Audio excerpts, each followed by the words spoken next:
Hello everyone, and welcome back to Cosy Reads. I hope you've all been keeping well. Welcome to part 2 of our series, A Universe Moulded.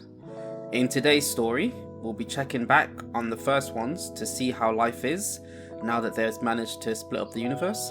So, let's dive right in. Mum, do you think the gods will look favourably upon us today? I am so happy that we have such nice gods to watch over us, the little girl said to her mother. That is good to hear, honey. And I'm just as happy that we have these amazing gods watching over us as well.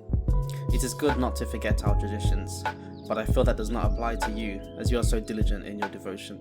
With you showing your faith in such a way, I'm sure the gods will happily look upon us. As the mother responded, she picked up the little girl so that she could light the last candle, filling the prayer room with light. From there, the mother and daughter got into position and started their prayers for the day. As the ship rode through the waves, the crew worked tirelessly to get it in order and stop it from capsizing or sinking. It had been the third storm they had ran into, and it had only been a week. It was dangerous to be out here, but the crew had families back home to feed, and so fishing was a necessity. "First mate, how is she holding?" the captain shouted over. "She's holding, but just barely, Captain. I think we need to head back," the first mate replied. "Nay, we press forward. My crew and ship shall not be beat by some measly storm. We press forward, men," the captain replied, rallying his crew. The crew pushed on, as were captain's orders, and even though the first mate felt this was a suicide maneuver, he agreed, and they pushed on, reaching a break in the fog and cloud, breaking through to light and a new island. "Sire, your queen is ready," said a sultry voice from around the corner. The individual's voice preceded their entrance, enticing the young king as he sat on the bed, waiting in delight and intrigue. First a leg, long and slender, then an arm, alluring and inviting, and then their body, cute and tempting. The young king could not contain himself, but this was the agreement: foreplay before anything further. As the individual stood in front of the king, a gown flowing and melting into the floor, with face covered by a beautiful mask, they asked the king how he was feeling tonight, whether he was feeling in a giving or receiving mood. The king, without hesitation, as this was all he could think about, replied in a giving mood. The individual then walked over to the king, almost gliding with every step, ready to give everything they could to their king. "What is on your mind, my king? I can tell you enjoyed your night, but your mind is now elsewhere. You know you can tell me anything. My ears are yours to bend," the individual said to the king. "I am merely thinking of us, Elisi. You are all that I have ever wanted, and I want nothing more than to spend my life with you and make you my queen. But the people, what would they think?" the king responded. Elisi had heard these words before from other men who would claim they were in love, but could never complete their love. However, from the king, Elisi could tell that this came from a place of sincerity. The young king truly wanted Elisi to be his, but Elisi cared for the young king as well, and so said, "My king, you have nothing to worry about.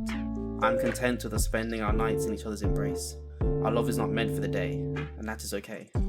As Elisi said this, they held the king's head in their arms and let the king rest on their chest.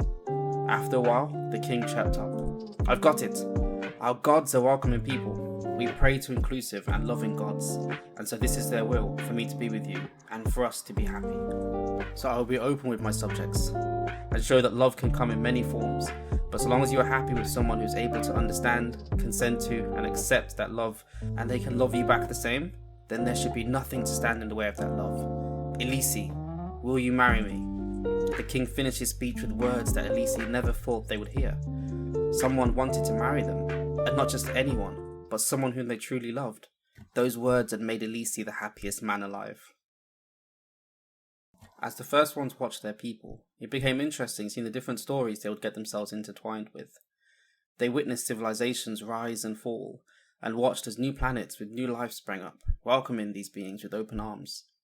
While they could not interfere, the first ones were more than happy to watch and observe. It gave them new perspectives on their own existence, and by having these lesser gods with them, it meant that the first ones were never truly alone. The gods came to represent so much for these mortals that the gods ended up feeling a sense of love for these mortals. However, as new lesser gods sprang up, the universe seemed to shape and take form more and more to accommodate so many beings. And for the most part, the first ones got on with these lesser beings. But as more and more mortal emotions seeped into these lesser gods, they too also started to change, with some even coming to seek more. the couple would learn the hard way what happens when a lesser god does not get their way, and realize how much of the universe they'll be willing to burn down if they are scorned. And that ends part 2 of A Universe Moulded. I hope you've all enjoyed this story, and I hope you have been enjoying this series as well. Tell me your thoughts on the short mortal stories we heard, and which one was your favourite. And feel free to check out Regalian on Amazon. If you like my stories here, then you'll hopefully like that as well.